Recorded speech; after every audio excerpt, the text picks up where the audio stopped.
The great hole of Zephyria Prime stretched across 3 city blocks, its crystal dome reaching toward the purple sky. 12 massive seats surrounded a circular platform where holographic displays showed maps of the galaxy. Each seat held a different alien species, each one representing billions of lives across hundreds of worlds. Elder Kithara moved slowly across the polished floor, her 4 crystal legs clicking with each step. She was older than any other being in the galaxy. Her people, the Vexthal, lived for thousands of years, and she had seen more history than the rest of the council combined. Today she felt every one of those years weighing on her shoulders. The monthly council meeting was about to begin. Around her, the other council members settled into their seats. Councillor Drex of the Torgan Empire adjusted his massive frame, his thick scales scraping against the metal. His yellow eyes showed the same boredom they always did when Elder Kithara spoke. Next to him, Councillor Zara of the Helian Federation preened her silver feathers, clearly more interested in her appearance than the meeting. "The council will come to order," announced Councillor Vex from his floating chair. His gas-filled body rippled inside its containment suit as he spoke. "We have several matters to discuss today. The Morgoth pirates have attacked 3 more trade ships near the Outer Rim." The council members leaned forward, interested. Pirates meant lost profits and angry merchants. This was the kind of problem they understood. Elder Kithara waited patiently as they discussed patrol routes and defensive strategies. She had heard these same conversations for decades. The younger council members always focused on immediate threats while ignoring the bigger picture. "We should increase patrols in that sector," suggested Councillor Brix, his insect-like claws tapping against his seat. "Triple the fleet presence." "That would be expensive," Drex replied, his deep voice rumbling through the chamber. "The Torgan Empire already provides 60% of the patrol ships in that region. Then perhaps other members should contribute." "More," Zara said, her voice sharp. "The Helian Federation has been carrying more than our share of the burden lately." Elder Kithara watched the familiar argument unfold. Each species wanted the others to pay more while contributing less themselves. It was the same pattern that had played out for centuries. They could never see beyond their own immediate interests. "If I may interrupt," Elder Kithara said, her voice cutting through the bickering. The chamber fell silent. Even when they disagreed with her, they still respected her age and experience.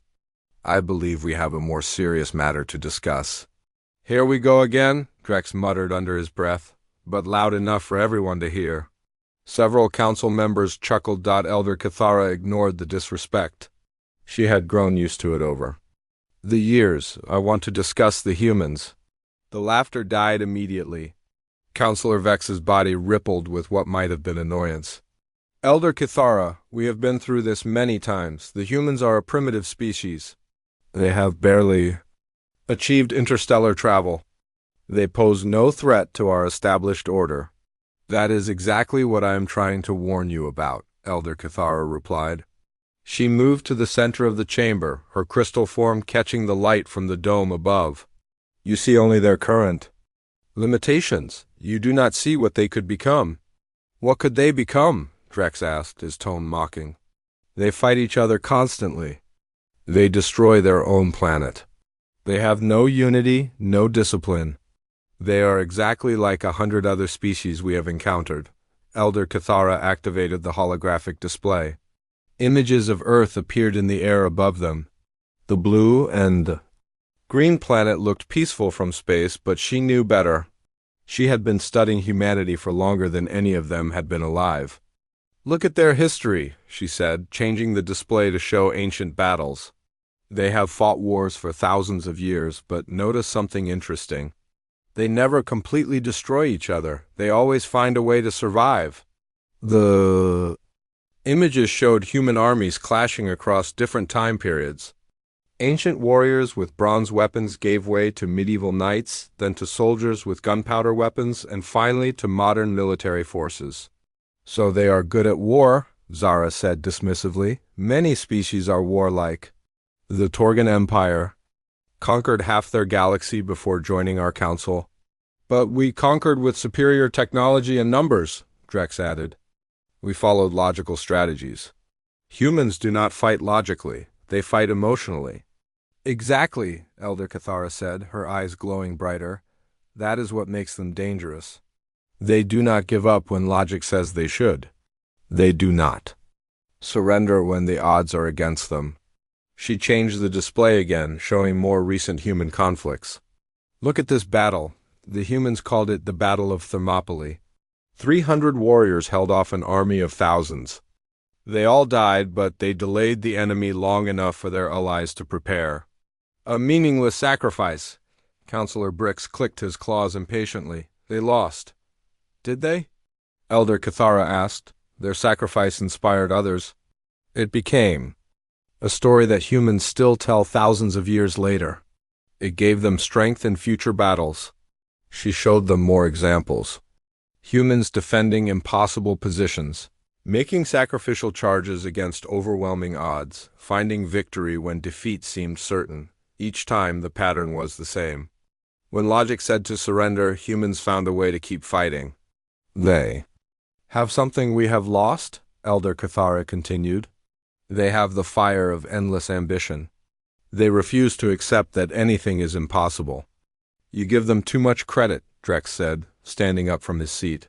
His massive form cast a shadow over the chamber. They are still using chemical rockets to reach their nearest planets.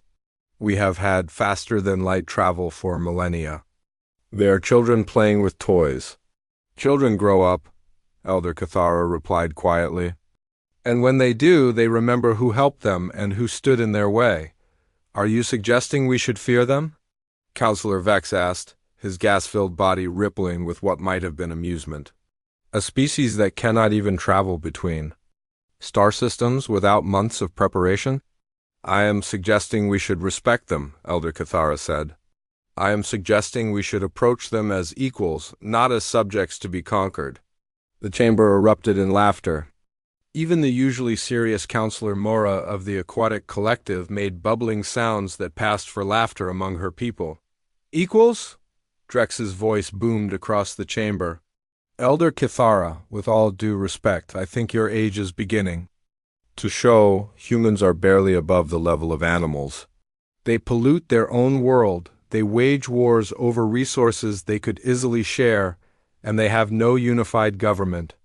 That lack of unity is also a strength, Elder Cathara insisted. It means they approach problems from many different angles. It means they are unpredictable. It means they are chaotic and unreliable, Zara corrected. No species can achieve greatness without order and discipline. Elder Cathara looked around the chamber at the faces of the other council members. She saw the same expression on all of them, polite tolerance mixed with barely concealed irritation. They thought she was a foolish old creature, clinging to outdated fears. You are making the same mistake that every great power in history has made, she said, her voice growing stronger. You are underestimating your potential enemies because they do not look like you or think like you. They are not our enemies, Counselor Vex said patiently. They are not advanced enough to be our enemies. When we make contact with them, they will be grateful for our guidance. Like every other species, they will see the benefits of joining our council. And if they refuse? Elder Cathara asked. They will not refuse, Drex said confidently. No species has ever refused membership in our council. We offer them technology, trade, and protection. What could they possibly gain by staying independent? Elder Cathara looked at the holographic display one more time. The images of human warfare faded, replaced by pictures of human achievements.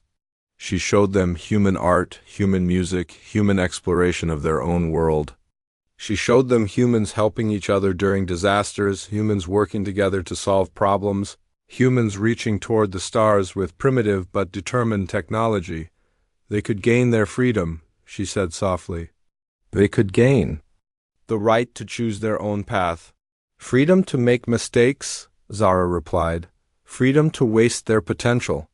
Freedom to become something greater than we ever imagined, Elder Cathara countered. The chamber fell silent for a moment. Then Counselor Vex spoke, his voice carrying the authority of his position. Elder Kithara, we appreciate your concerns, but we have more immediate threats to deal with. The Morgoth pirates, the territorial dispute between the Helian Federation and the Cytherian Collective, the trade negotiations with the Rimworlds Alliance. By the time those immediate threats are resolved, it may be too late, Elder Kithara warned. Too late for what?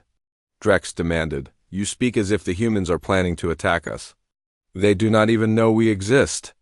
They will, Elder Kithara said, and when they do, they will judge us by our actions.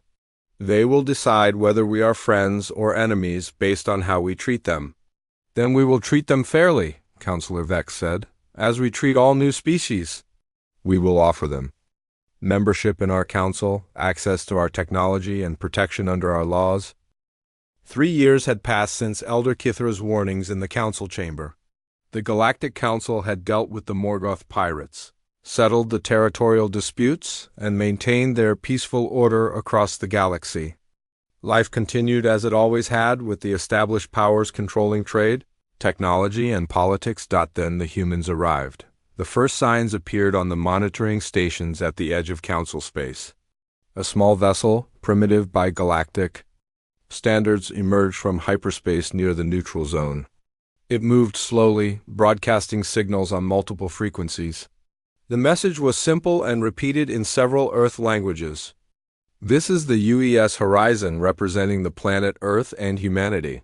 We come in peace-seeking contact with galactic civilization. We request permission to approach and establish diplomatic relations. Captain Jake Morrison stood on the bridge of the Horizon, looking out at the stars through the main viewport. He was a tall man with graying hair and calm blue eyes. Behind him, his crew worked quietly at their stations. The ship was small compared to the massive vessels he had seen in the outer system, but it was the best humanity could build. Any response yet? He asked his communications officer. Not yet, Captain, Lieutenant Ben Clark replied. But we are being scanned. Multiple sources, very advanced technology. Dr. Lisa Park looked up from her science station.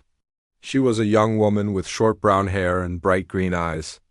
As the ship's xenobiologist, she had spent years preparing for this moment. The scans are incredibly detailed. They know more about our ship than we do. That's to be expected, said Commander Rick Hayes from his position near the tactical station. He was a military man, shorter than the captain, but with the solid build of someone who had seen combat. We're the newcomers here. They have every right to be cautious. Ambassador Claire Bennett joined them on the bridge. She was an elegant woman in her 40s, chosen for her skills in negotiation and diplomacy. She had studied every piece of information humanity had gathered about galactic civilization, preparing for this moment. Remember, she said to the bridge crew, we are here to learn and to join the galactic community. We are not conquerors or invaders. We are neighbors hoping to be welcomed. Incoming transmission, Lieutenant Clark announced. They're responding. The main screen flickered to life, showing a being unlike anything the humans had ever seen. It had a massive frame covered in thick scales, with yellow eyes and a mouth full of sharp teeth. Despite its fearsome appearance, it spoke in a surprisingly cultured voice.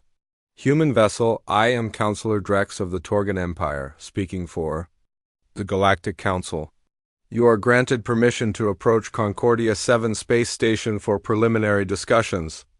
Captain Morrison stepped forward. Thank you, Counselor Drex. We are honored by your welcome.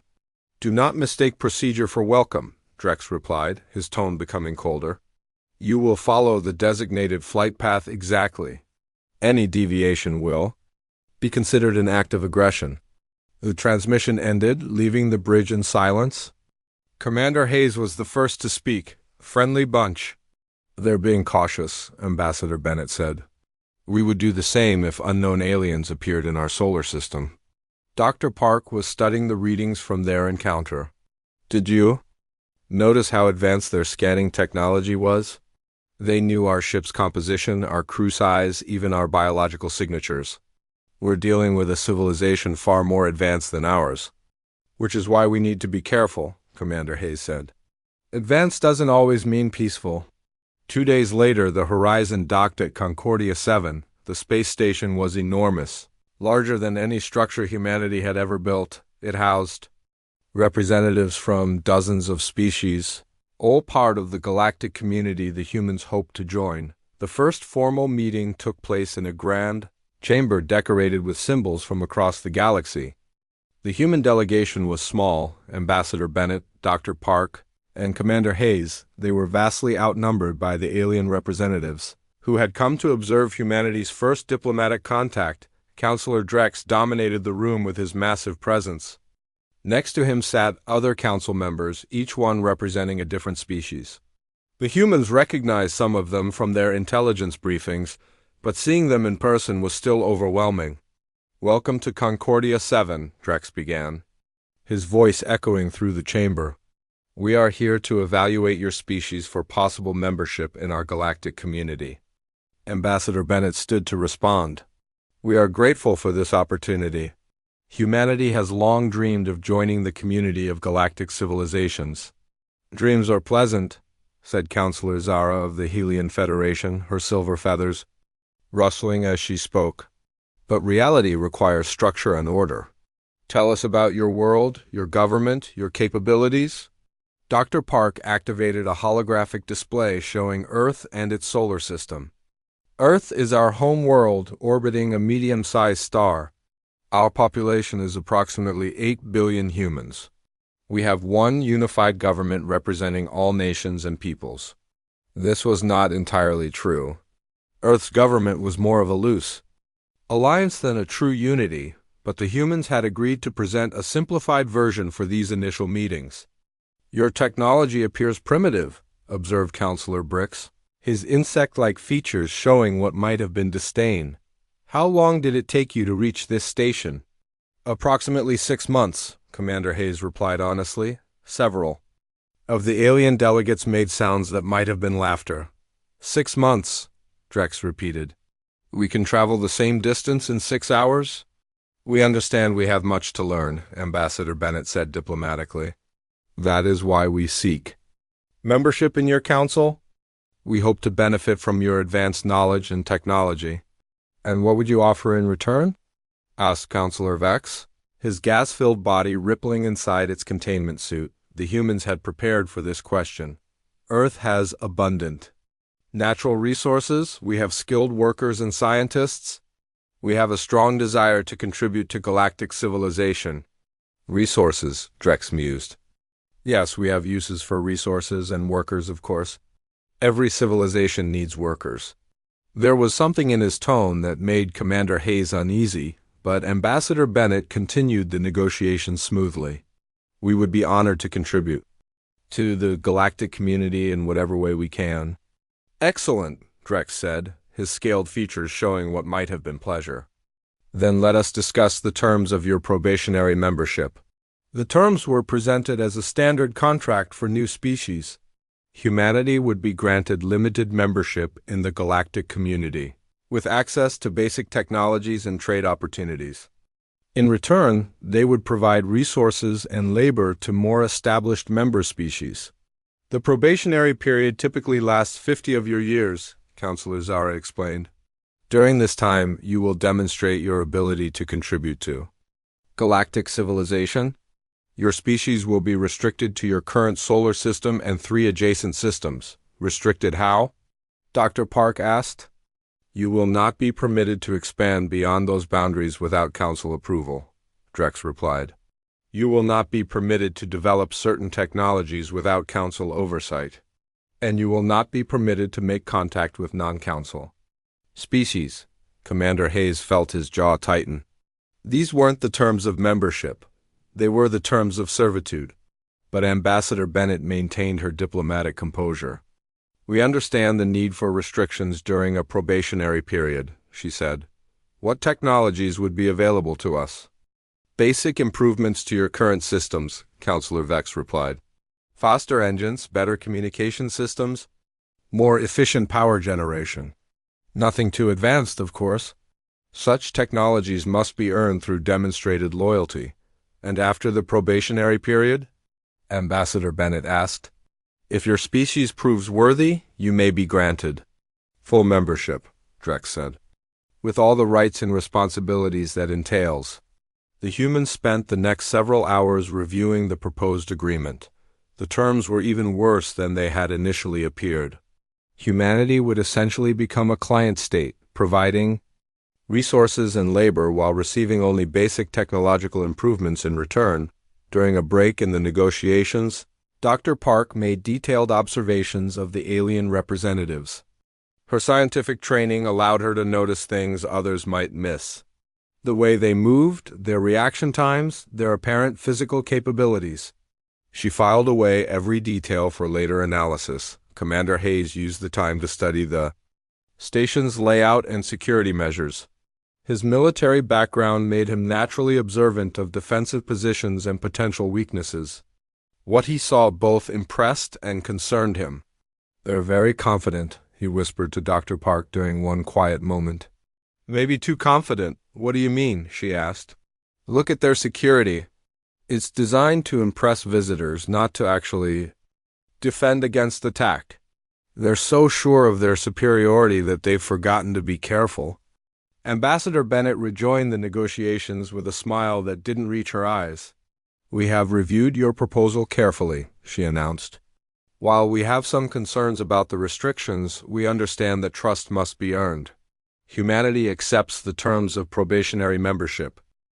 6 months had passed since humanity signed the probationary membership agreement. From the Council's perspective, everything was proceeding exactly as planned. The humans were sending regular shipments of rare minerals from their solar system. They were providing detailed reports on their industrial capabilities. They were behaving like every other species that had joined the galactic community. Counselor Drex reviewed the latest reports from human space while sitting in his private office on Torgan Prime. The numbers were satisfactory. Earth's mining operations had expanded significantly, and the quality of materials was better than expected. The humans were proving to be useful additions to the galactic economy. "Sir," his aide approached with another datapad. "The latest intelligence reports from our monitoring stations." Drex took the pad and scanned the information. Human ship movements, communication intercepts, industrial output statistics. Everything looked normal. The humans were staying within their designated boundaries, developing their assigned worlds and following Council protocols. "Excellent," Drex said, setting the pad aside. "Schedule a meeting with the other Council members. I want to discuss expanding human mining operations to the Kepler system." What Drex did not know was that every piece of information he received about humanity was carefully crafted. The humans had discovered the monitoring stations within weeks of signing the agreement. Instead of destroying them, they had learned to feed them false information. Captain Jake Morrison now commanded a much larger operation than the simple diplomatic mission he had led 6 months earlier. The UES Horizon had been joined by dozens of other vessels, all built in secret shipyards hidden throughout the Sol system. His new flagship, the UES Liberty, was 3 times the size of the Horizon and equipped with reverse-engineered alien technology. "Status report," Morrison requested as he entered the bridge. "All systems operational, Captain," reported Lieutenant Ben Clark, now promoted to commander. "The stealth generators are working perfectly. We're invisible to Council sensors." Dr. Lisa Park had become the head of humanity's xenobiology division. Her research into alien physiology had yielded disturbing discoveries. "Captain," she said, approaching with a datapad, "I've finished analyzing the genetic samples we collected from Concordia 7. What did you find?" 3 of the Council species show signs of genetic tampering. Their DNA has been modified to make them more docile and compliant. I believe the Council has been using biological control methods on their member species. Morrison felt a chill run down his spine. How long have they been doing this? Based on the genetic markers, probably for centuries. They take promising species, modify their genetics to remove aggressive traits, and then integrate them into the Council structure. And us? They haven't had the chance yet. But I found research notes in their databases. They were planning to introduce genetic Modifications into our food supply within the next 5 years. Commander Rick Hayes joined the conversation. He now held the rank of admiral and commanded humanity's growing military fleet. That explains why they were so eager to control our food production facilities. How many ships do we have operational? Morrison asked. 47 combat vessels, 63 support ships, and over 200 automated drones, Hayes replied. All equipped with adaptive shielding and energy weapons reverse-engineered from Council technology. And they still think we're mining asteroids with primitive equipment? They see exactly what we want them to see, Hayes smiled grimly. Our dummy mining operations are producing just enough material to keep them satisfied. Meanwhile, our real facilities are building a fleet that could challenge their entire armada. Ambassador Claire Bennett had returned to Earth to coordinate with the global government. Her diplomatic mission had been a complete success, but not in the way the Council expected. She had learned their languages, their customs, and most importantly, their weaknesses. The psychological profiles are complete, she reported during a secure video conference. The Council species have become complacent after millennia of unchallenged power. They cannot conceive of a member species betraying them. What about their military capabilities? Asked President John Miller, Earth's leader. Impressive but predictable, Admiral Hayes answered. Their tactics haven't changed in centuries. They rely on superior technology and overwhelming force. They don't adapt well to unexpected strategies, and their intelligence networks? Surprisingly poor, Dr. Park added. They depend too heavily on their monitoring technology. They don't use human intelligence gathering methods. They never suspected we had agents observing them. Captain Lisa Stone commanded one of those intelligence operations. Her ship, the UES Defiance, was currently operating deep in Council space, disguised as a merchant vessel. She had spent months learning alien languages and customs, allowing her to move freely through Council territory. Captain's log, day 187, she recorded in her private cabin. We have successfully intercepted communications from the Council High Command. The information we've gathered is disturbing. Stone had discovered the Council's long-term plans for humanity. The genetic modification program was only the beginning. Once humans had been properly subdued, they would be relocated to designated worlds and used as a labor force for the more established species. They're not just planning to control us, she continued her log. They're planning to reshape us into a servant race. The other species we've encountered, the ones that seem so peaceful and cooperative, they weren't always like that. The Council changed them. Her communications officer, Lieutenant Danny West, knocked on her cabin door. Captain, we're receiving a priority transmission from Earth. Stone made her way to the bridge, where the secure communication system displayed Admiral Hayes' face. Captain Stone, we need you to gather specific intelligence on Council fleet. Positions. We're moving to the next phase of the operation. Understood, Admiral. What are our orders? Find out where their main battle fleets are positioned. We need to know their response capabilities when we reveal ourselves. And when will that be? Soon, Hayes replied. Very soon. Meanwhile, Elder Cathara was conducting her own investigation. Her suspicions about humanity had only grown stronger over the past 6 months. She had requested detailed reports on human activities, but the information she received never quite satisfied her concerns. Something is wrong, she told her assistant, a young Vexthal named Kyrix. The humans are too compliant, too eager to please. Perhaps they are simply grateful for the opportunity to join galactic civilization, Kyrix suggested. No, Cathara said firmly. I have studied their history. Humans do not submit easily. They fight when threatened. They rebel when oppressed. This peaceful compliance is not natural for them.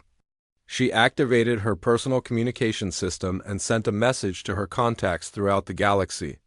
I need independent verification of human activities. Do not rely on official council reports. Send your own observers. The response came. Back within days. Her contacts reported strange energy readings from the Sol system, ships moving in unusual patterns, industrial facilities that did not match the official reports. The humans were hiding something. Kyrix, she called her assistant, send a message to the council. Request an emergency session. What should I tell them the emergency is? Tell them that humanity is not what they appear to be. The emergency council session was held 3 days later. Elder Kithara presented her findings to the assembled council members, but their reaction was predictable. These are minor discrepancies, Counselor Drex said dismissively. All new species go through adjustment periods. The humans are simply learning to integrate with our systems. Energy readings can be explained by industrial expansion, added Counselor Zara. We encourage them to increase their mining operations. And ship movements are normal for a species developing new worlds, Counselor Vex concluded. Elder Kithara felt frustrated but not surprised. You are making the same mistake you have always made. You see only what you expect to see. What we see, Drex replied, is a primitive species learning to contribute to galactic civilization. What you see is phantom threats and imaginary conspiracies. Then explain this, Kithara said, activating a holographic display. These are communication intercepts from the outer systems. Human ships are using encryption methods that should be impossible for their technology level. The council members studied the data with more interest now. The encryption patterns were indeed more sophisticated than expected. Perhaps they reverse-engineered some of our technology, Counselor Brick suggested. That would be natural curiosity. Or perhaps they are more advanced than we assumed, Kithara countered. Impossible, Drex said flatly. We have observed their homeworld for decades. Their technology is centuries behind ours. Then how do you explain the energy signatures we're detecting from their outer worlds? Kithara asked. These readings suggest industrial operations far beyond anything in their official reports. We will investigate, Counselor Vex said finally. But I suspect we will find innocent explanations for all of these anomalies. Unknown to the Council, their investigation was exactly what the humans had been waiting for. Captain Morrison received the intelligence report within hours of the Council session ending. The Council inspection team arrived at the edge of human space exactly on schedule. 3 massive warships dropped out of hyperspace near the asteroid mining facility that humanity had designated as their primary operation. Counselor Drex commanded. The flagship Dominion, while 2 smaller vessels provided escort, scanned the facility, Drex ordered from his command chair. I want detailed readings on all human operations. The scanning officer, a Torgan like Drex but much younger, studied his instruments carefully. Sir, the readings are ... unusual. Unusual how? The energy signatures are much stronger than our previous reports indicated, and I'm detecting multiple ship signatures that don't match our database of human vessels. Drex leaned forward in his chair. Show me. The main display activated, showing a 3-dimensional image of the asteroid field. What they saw made several crew members gasp in surprise.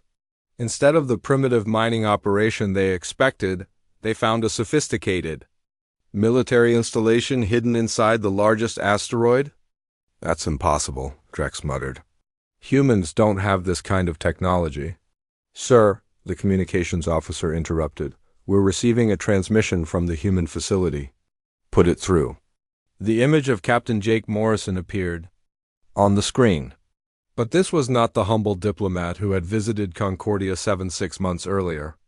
This Morrison wore a military uniform and carried himself with the confidence of someone who held all the advantages. Counselor Drex, Morrison said with a slight smile, welcome to the Sol System. I'm afraid you've caught us in the middle of some renovations. What is the meaning of this?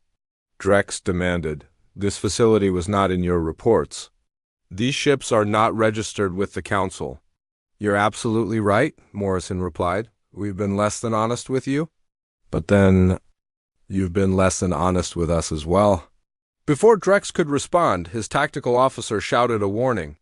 Sir, multiple contacts emerging from the asteroid field. 20.30, 40 vessels and counting. The display now showed dozens of human ships surrounding the Council inspection team.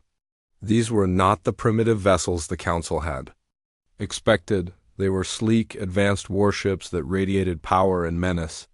"This is impossible," Drex said again, but his voice carried less certainty now. "Actually, it's quite possible," Morrison continued. "You see, we've had 6 months to study your technology, your tactics, and your weaknesses. We've learned quite a lot." Admiral Rick Hayes appeared beside Morrison on the screen. "Counselor Drex, you are ordered to surrender your vessels immediately. You are under arrest for conspiracy to commit genetic warfare against the human species." "Genetic warfare?" Drex's scaled features showed confusion. "What are you talking about?" Dr. Lisa Park joined the conversation, holding a datapad with her research findings. "We found your plans, Counselor. The genetic modification program designed to make humans more compliant. The same program you've used on other species for centuries. That is standard integration protocol," Drex stammered. "It helps. New species adapt to galactic civilization. It helps you turn free species into slaves," Morrison said coldly. "But it won't work on us." The tactical situation was becoming clear to everyone on the Dominion's bridge. The 3 council ships were outnumbered more than 10 to 1, surrounded by human vessels that appeared to be technologically superior to their own. "Sir," the tactical officer said quietly, "should we prepare for combat?" Drex looked at the display showing the human fleet. Even with their superior firepower, the odds were overwhelming. "Open a channel to the Council? Emergency priority?" "Afraid that won't be possible," Morrison said. "We're jamming all communications to prevent you from calling for reinforcements. This is an act of war," Drex declared. "No," Admiral Hayes replied. "This is self-defense. Your council declared war on us the moment you decided to modify our genetics without our consent."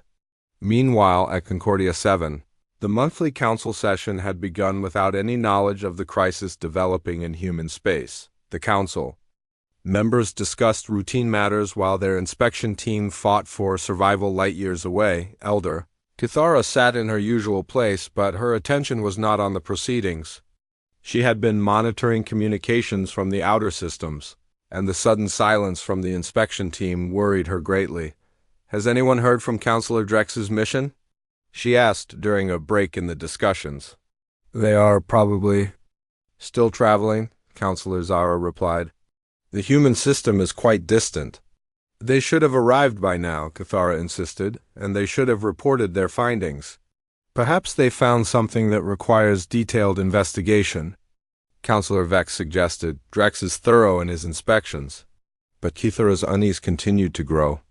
She activated her private communication system and tried to contact her intelligence sources near human space. The responses she received were alarming. "Emergency," she announced, standing suddenly. "We have lost contact with the inspection team." "Lost? Contact how?" Counselor Brix asked. "All communications from the human system have stopped. No routine reports, no navigation beacons, no emergency signals, nothing." The council members exchanged worried glances. While they had dismissed Kithara's warnings about human intentions, they could not dismiss the disappearance of 3 warships. "Send another team," Counselor Zara ordered. "With more ships this time." "No," Kithara said firmly. "If the humans have done something to Drex's fleet, sending more ships will only give them more hostages." "Hostages?" Counselor Vex's gaseous form rippled with agitation. "You think the humans have captured our ships?" "I think the humans have been planning this for months," Kithara replied. "And we walked right into their trap." Back in the Sol system, the standoff continued. The 3 council ships remained surrounded by the human fleet, but no shots had been fired yet. Captain Morrison was using the time to deliver a message that would change the galaxy forever. "For 6 months, we have pretended to be your grateful subjects," he said, his voice carrying across all frequencies. "We have pretended to accept your authority, your restrictions, and your vision of our future. But we were never your subjects, and we never will be." "You are making a terrible mistake," Drex warned. "The Council has thousands of ships. You cannot fight the entire galaxy." "We're not fighting the galaxy," Morrison replied. "We're fighting you." "The Council The oppressors who have enslaved dozens of species under the guise of bringing them civilization. Dr. Park stepped forward again. We've been in contact with some of your other member species. The real representatives, not the genetic modifications you created. They remember what they used to be before you changed them? This was news to Drex. That's impossible. The integration process is permanent. Nothing is permanent, Dr. Park smiled. We've developed a treatment that can reverse the genetic modifications. We can restore the original personalities and capabilities of the species you've enslaved. And we intend to do exactly that, Admiral Hayes added, starting with our own people and then extending the treatment to every species that wants it. The implications of this statement hit Drex like a physical blow. If the humans could reverse the genetic modifications, they could destabilize the entire council structure. Member species that had been compliant for centuries might suddenly remember their original independence and strength. You don't understand what you're doing, Drex said desperately. The council maintains order across the galaxy. Without our authority, there will be chaos. There will be freedom, Morrison corrected. And yes, freedom can be chaotic. But it's better than the slavery you call order. Captain Lisa Stone's voice came over the communication system from her position with the human fleet. Admiral Hayes were detecting movement from the council home systems. They're mobilizing their main battle fleet. How long until they arrive? Hayes asked. 3 days at maximum speed, Morrison nodded grimly. Then we need to move quickly. Counselor Drex, you have 1 hour to consider our terms. Surrender your ships and submit to arrest, or we will take them by force. And if I refuse? Then you'll discover what humans are really capable of when we're fighting for our freedom. The hour passed slowly. On the Dominion's bridge, Drex consulted with his officers about their options. The tactical situation was hopeless, but surrendering to humans seemed impossible to accept. Sir, his tactical officer said quietly, our weapons are inferior to theirs. Our shields are failing under their scanning beams. Even if we fought, we couldn't escape. How did this happen? Drex asked, more to himself than to his crew. How did we miss this? We saw what we expected to. See, his communications officer replied. We never imagined they were capable of this kind of deception. When the hour ended, Morrison appeared on the screen again. What is your decision, Counselor? Drex looked around his bridge at the faces of his crew. They were all looking to him for leadership, but he had no good options to offer them. I surrender, he said finally, but this will not end here. The Council will not allow this rebellion to succeed. The Council, Morrison replied, is about to discover that they have no choice in the matter. As the 3 Council ships powered down their weapons and prepared to be boarded, the human fleet began implementing the next phase of their plan. The Council fleet was the largest military force ever assembled in galactic history. Over 3,000 ships from 12 different species converged on the human system, their combined firepower capable of destroying entire planets. Counselor. Vex commanded the massive armada from his flagship, the Eternal Order, while the surviving Council members coordinated the attack from their respective battle groups. This ends today, Vex announced to his fleet commanders. The humans will learn the price of defying the established order. But as the Council fleet approached human space, they found something unexpected. The humans were not hiding. They were not running. Instead, they had positioned their forces in a defensive formation that seemed almost suicidal in its boldness. Admiral Rick Hayes stood on the bridge of the UES Constitution, humanity's new flagship. Around him, his officers prepared for the battle that would determine the fate of human civilization. The odds were overwhelming. 3,000 Council ships against barely 300 human vessels. Are you sure about this strategy? Captain Morrison asked over the communication system from his position with the Second Fleet. We're not fighting their fleet, Hayes replied. We're fighting their minds. Everything depends on making them react emotionally instead of thinking clearly. The battle began with a surprise that stunned the Council fleet. As their ships moved into attack formation, dozens of smaller vessels emerged from asteroids and debris fields throughout the system. These were not human ships. They were vessels belonging to other Council member species, their crews restored to their original genetic makeup. Impossible, Councilor Brix muttered from his command ship.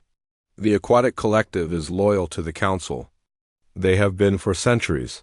Not anymore, came the reply from the leader of the aquatic vessels. My people remember what we were before you changed us. We remember our freedom. The same scene played out across the battlefield. Species that had been docile Council members for generations suddenly turned against their former masters. The Helian Federation found themselves fighting their own former colonies. The Torgan Empire discovered that half of their client species had joined the human rebellion. How many of our members have they turned? Councilor Zara demanded. Approximately 40% of our client species have joined the rebellion, her tactical officer reported. The genetic reversal treatment is spreading faster than we anticipated. Dr. Lisa Park had indeed been busy during the months of preparation. Her research team had developed a way to distribute the genetic reversal treatment through standard food and water supplies. Species throughout the galaxy were waking up to find themselves free from centuries of artificial compliance. The battle itself was unlike anything the Council had ever experienced. The humans did not fight in the traditional manner of galactic warfare. Instead of formal formations and predictable tactics, they used guerrilla strategies that confused and frustrated their opponents. Captain Lisa Stone commanded a group of fast attack ships that struck at the Council fleet's supply lines. Remember, she told her pilots, we're not trying to destroy their entire fleet. We're trying to make them afraid. Her ships would appear without warning, strike at vulnerable targets, and vanish before the Council forces could respond. Each attack was carefully planned to cause maximum psychological impact while minimizing human losses. Meanwhile, Captain Morrison led a different kind of assault. His ships broadcasted messages throughout the galaxy, revealing the truth about the Council's genetic modification program. The evidence was overwhelming: documents, recordings, and testimonies from restored species. Citizens of the galaxy, Morrison's voice carried across every communication channel. You have been lied to for centuries. The peaceful cooperation you believed in was built on genetic slavery. The species you thought chose to join the Council were forced into compliance through biological modification. The impact of these revelations was immediate and devastating. On Council worlds throughout the galaxy, protests erupted as people learned the truth about their government. Member species that had not yet received the genetic reversal treatment began demanding it. Elder Cathara watched the chaos unfold from her position aboard the Eternal Order. She had tried to warn the Council about humanity's potential, but even she had not anticipated the scope of their plan.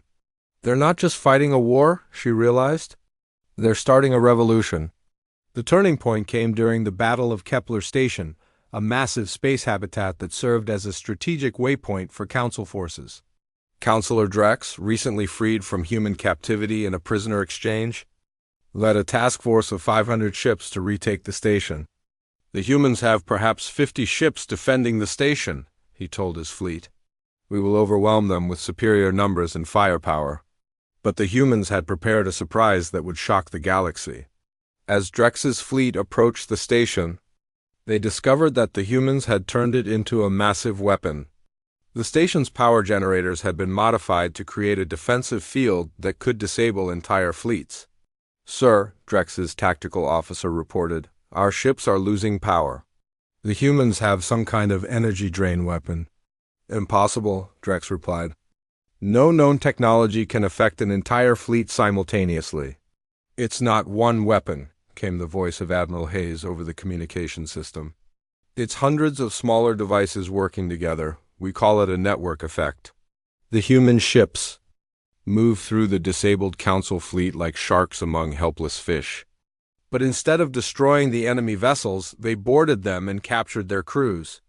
Within hours, Drex found himself a prisoner again, along with most of his fleet. You could have killed us all, he said to Hayes during the surrender ceremony. Why didn't you? Because we're not like you, Hayes replied. We don't solve problems by eliminating those who disagree with us. The psychological impact of the Battle of Kepler Station was devastating for the Council. Their most experienced fleet commander had been defeated twice by the same human force. Morale throughout the Council fleet began to collapse.